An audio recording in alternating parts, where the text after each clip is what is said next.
Todos, ¿cómo están?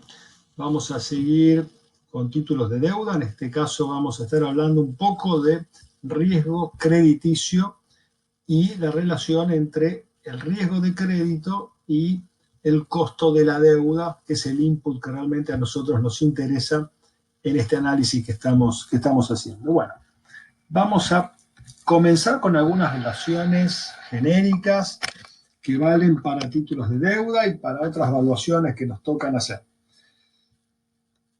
La tasa de costo de capital o estándar financiero es un rendimiento requerido, un costo de oportunidad que nos tiene, si nos ponemos en los zapatos del inversor, nos tiene que compensar.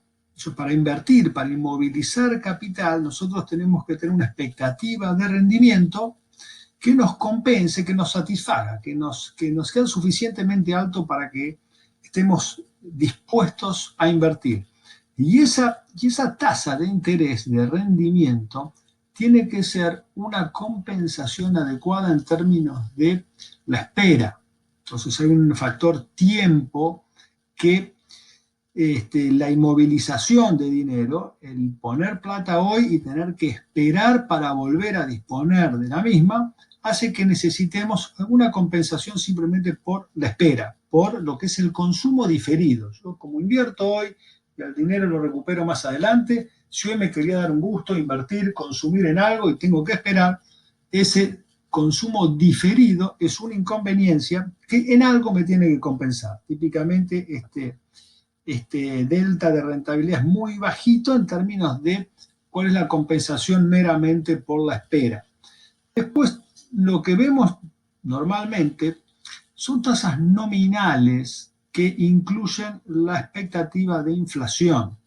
Entonces, el inversor, cuando moviliza capital en pos de un determinado rendimiento, tiene que tener la expectativa que ese rendimiento le compense la inflación, que cuando recupere, se haga nuevamente de su capital, no va a tener fondos con los cuales pueda comprar menos cosas que en el momento en que invirtió. Entonces, estas tasas nominales también representan típicamente alguna compensación por la inflación esperada. Y luego, también me tiene que compensar por el riesgo. O sea, ¿qué expectativa tengo de que ese flujo de fondos que está en el numerador no sea tal como el esperado? Entonces, cuando estamos en títulos de deuda, si bien ese flujo de fondos lo teníamos escrito en un contrato y tiene algunas ventajas en términos de cuán seguro es en términos de los flujos de fondos de una acción, también tiene su riesgo. A veces hay emisores que voluntaria, involuntariamente, por cuestiones de imposibilidad o a veces por inconveniencia, no cumplen con el flujo de fondos en tiempo y forma, entonces la tasa de interés ajusta para ir compensando el riesgo que se estima de ese flujo de fondos. Siempre esta idea general que la tasa de descuento en la evaluación corresponde al riesgo, se tiene que corresponder al riesgo de los flujos a los cuales se está descontando. El riesgo crediticio típicamente lo tenemos vinculado con las calificaciones que hacen las agencias calificadoras de riesgo.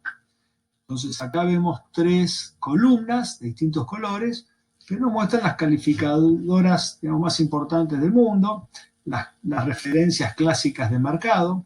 Acá podríamos trazar una línea, ahora vamos a explicar, y tenemos por un lado calificaciones de títulos de largo y corto plazo. Cada calificadora tiene esta distinción.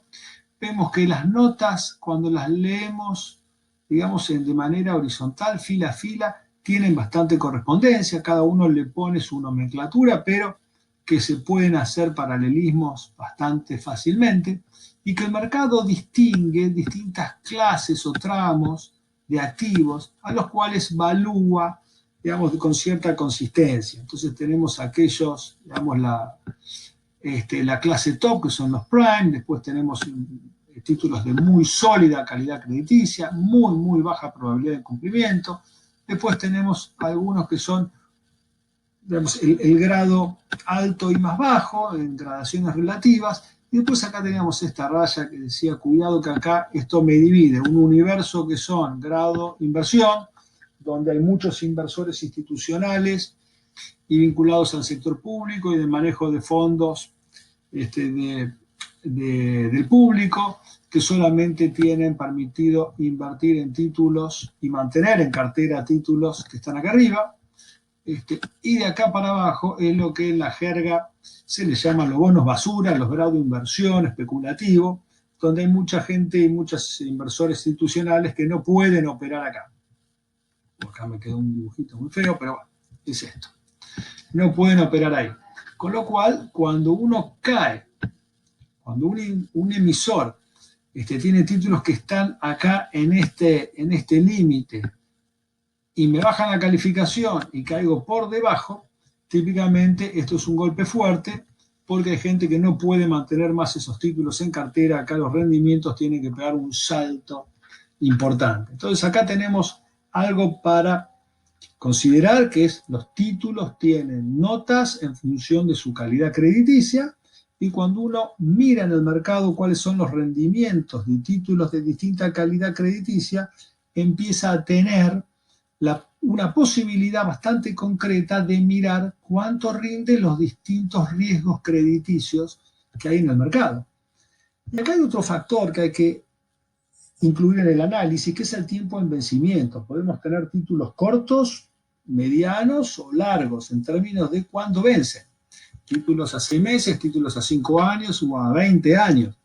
Y existe lo que se llama la estructura temporal de tasas de interés y la curva de rendimientos, que vincula en el eje de las X, el horizontal, el tiempo que le resta de vida a un título y el rendimiento que ofrece.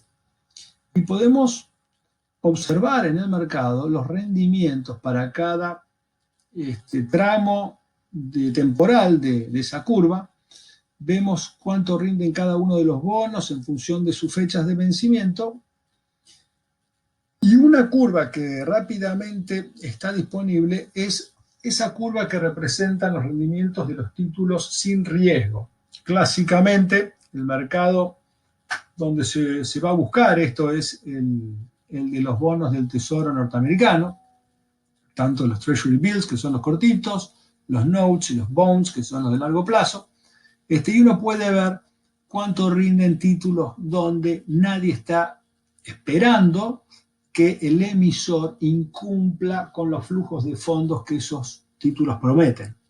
Entonces, esta curva que uno tiene disponible podría estar mostrando cuánto es el rendimiento en función de las demoras, el plazo del tiempo, y si son tasas nominales, la expectativa de inflación que hay en un momento dado en la economía. Y luego, cuando uno empieza a ver esto mismo para otros títulos, empezamos a tener las compensaciones por riesgo. Una curva que se monta sobre la otra, donde hay rendimientos superiores, que son los bonos que tienen que dar algo más que lo que rinden los sin riesgo, porque ya empiezan a incluir un poquito de riesgo. Son los AAA, los de más alta calidad crediticia. Son muy buenos, la probabilidad de incumplimiento es muy, muy bajita, pero no son sin riesgo. Entonces, estos títulos rinden un poquito más que los otros. Vemos que está siempre esta comparación. ¿Qué podía hacer en una inversión sin riesgo? En cada tramo de la curva, si voy a títulos con riesgo, necesito un poquito más o pretendo un poco más de rendimiento. Cuando voy a distintos tipos o calidades crediticias, vamos a encontrar curvas, digamos, más elevadas, o sea, rendimientos superiores, porque los inversores son racionales, con aversión al riesgo y pretenden rendimientos superiores para asumir riesgos más altos. Entonces uno empieza a tener esto que hablábamos, que son los distintos horizontes temporales, las distintas calidades crediticias y los rendimientos esperados, los rendimientos que están en función de las expectativas que hay en el mercado en un momento dado para los distintos riesgos y horizontes. Una cosa más para hablar, teníamos esta curva sin riesgo, hablábamos de títulos con riesgo que tenían que rendir algo más, y muchas veces cuando se habla del spread crediticio uno tiene un bono, por ejemplo, a 10 años corporativo con riesgo y podemos decir este título rinde un 5% anual. Es la TIR del bono. Uno mira la TIR de un título sin riesgo y supongamos que nos dice es el 2% anual. Entonces decimos el spread crediticio para el título a 10 años entre el título sin riesgo y este título con riesgo del cual hablamos es del 3%. La diferencia. Cuando se hace análisis de ese tipo, uno está asumiendo que existe ese idéntico spread en todos los tramos de la curva, es decir, que los títulos de corto plazo, mediano y largo plazo, todos tienen ese spread del 3% sobre lo que rinden los títulos sin riesgo. Cuando se hace este análisis, lo que se está ignorando, algo que se ve y ocurre y existe típicamente, que es la existencia de una estructura temporal de spread crediticio, de compensaciones por riesgo. Muchas veces los títulos riesgosos, el premio que demandan por sobre el título sin riesgo es menor típicamente para los tramos cortitos y es bastante más grande cuando nos alejamos y nos vamos a los tramos largos de la curva.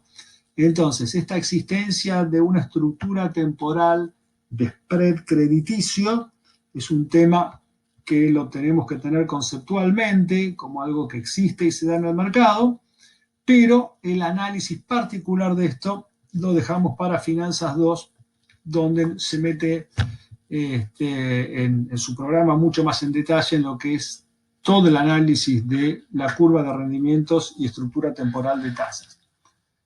Esta tabla nos muestra simplemente que es muy fácil cualquier día entrar online y chequear datos de mercado y encontrar estas referencias a las cuales hablábamos. Si queremos ver un título triple B para un horizonte de inversión de 10 años, y bueno, me fijo cuándo están rindiendo ese tipo de bonos. Entonces, todos los días, para distintos tramos de la curva, digamos, tramo corto, tramo medio, tramo largo, voy y me fijo los distintos tipos de riesgo crediticio y obtengo rápidamente los rendimientos que están disponibles en el mercado.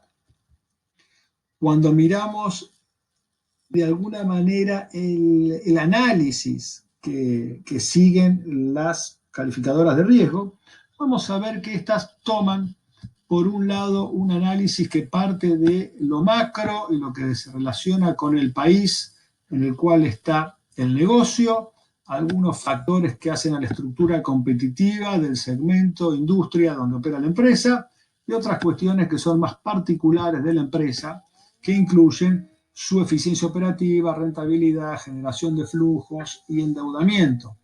Entonces, con esto uno tiene un perfil de riesgo operativo y financiero que operan como anclas de la calificación. Esto es, me definen a grosso modo por dónde va a andar la calificación, la nota que se le va a poner a un título de deuda.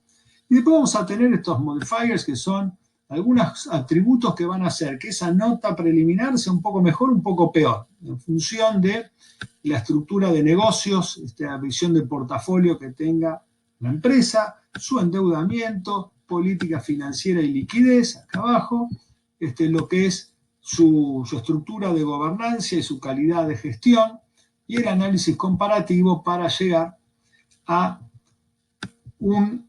una idea de riesgo de la empresa en función de estos atributos y después de su pertenencia a un grupo y qué involucrado y qué compromiso tiene algún grupo económico respecto o que podría tener respecto a esta empresa, y tenemos la nota de la empresa en general, para luego pasar a esta última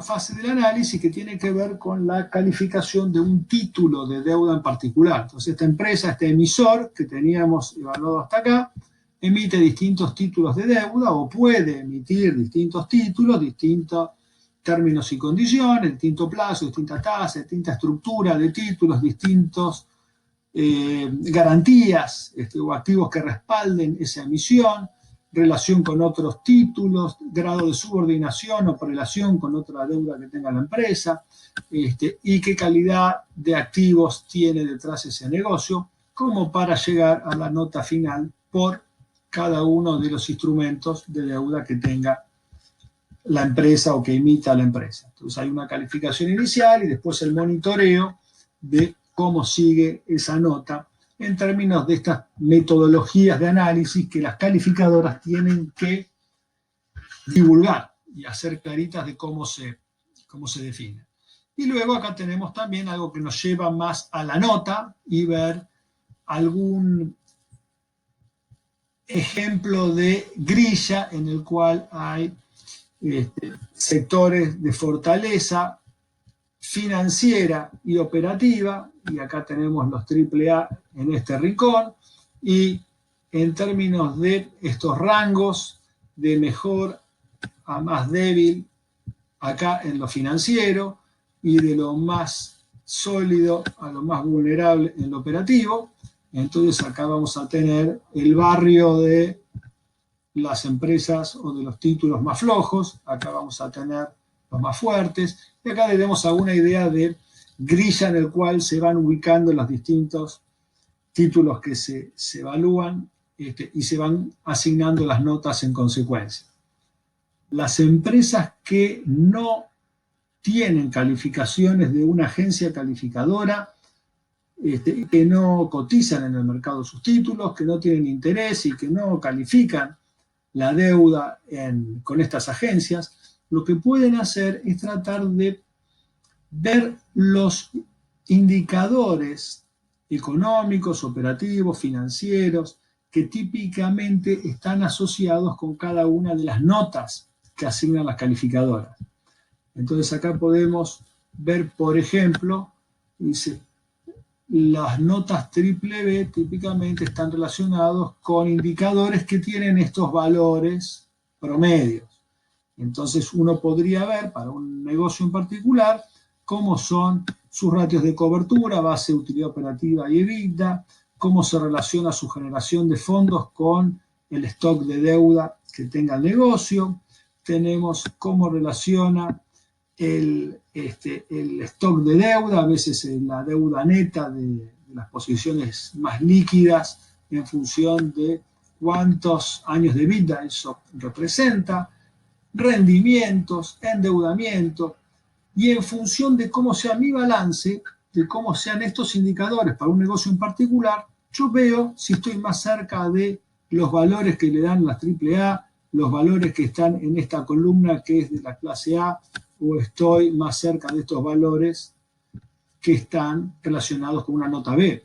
La idea es mirar mis indicadores e imaginar qué nota me asignarían a mí en función de los indicadores que tengo en la empresa.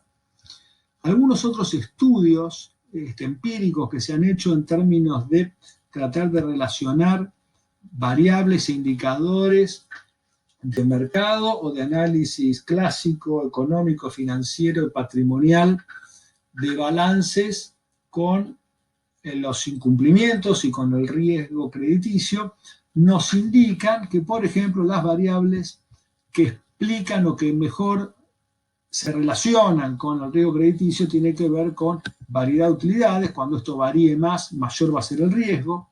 Acá hay un dato que es cuánto tiempo pasó desde el último incumplimiento. Entonces, cuando más tiempo haya pasado, menor va a ser el riesgo crediticio. Vemos que acá esto es un coeficiente que tiene un signo negativo. Después vamos a ver que también cuanto más equity tenga el negocio por cada peso de deuda que tiene, también esto va a ser más sólido y menor al riesgo crediticio. Y acá también hay un factor interesante que es el volumen de deuda cotizando en el mercado. Esto tiene que ver con la deuda que tiene mercado, empresas que usan mucho el mercado para financiarse. Entonces las empresas que utilizan mucho el mercado asiduamente y que tienen un volumen de deuda negociándose grande, típicamente son cuidadosas de su riesgo financiero porque necesitan de ese mercado, y también está relacionado negativamente con el riesgo crediticio. Este análisis, esta ecuación que fue inicialmente propuesta por Fisher, después fue testeada por Elton y Gruber, y demuestra que estas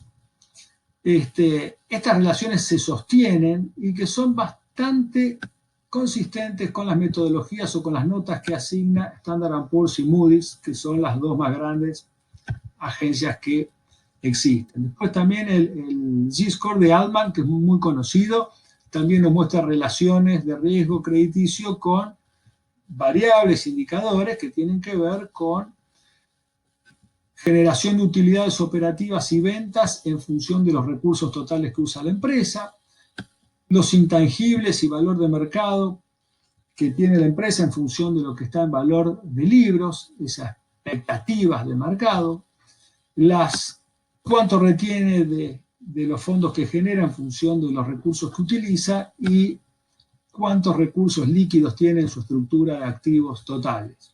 Entonces, cuando esta ecuación nos daba, o en el 2017, la actualización que hacen, cuando dan 1,80, estamos hablando de un riesgo crediticio que se puede asimilar a una nota de B. Si esto empieza a dar más bajo, son perfiles más débiles en términos de calidad crediticia. Cuanto más alto sea el score, mejor, más sólido es el negocio. Vamos a ir terminando y les muestro un indicador más que es interesante porque cuando se mira uno solo, un indicador solo, uno puede encontrar trabajos como estos que directamente intentan relacionar la nota crediticia de un negocio con un indicador en particular. En este caso es el ratio de cobertura de intereses. Entonces acá lo que tenemos es una tabla que nos está mostrando las relaciones para empresas grandes de manufacturas, industriales, y acá tenemos otro que son para empresas pequeñas. Entonces, esto nos dice si el ratio de cobertura está entre 1,5 y 1,75, 1,5 y 1,75 para este tipo de empresas. Ese nivel de ratio de cobertura estaría relacionado con una nota crediticia de B2 o B.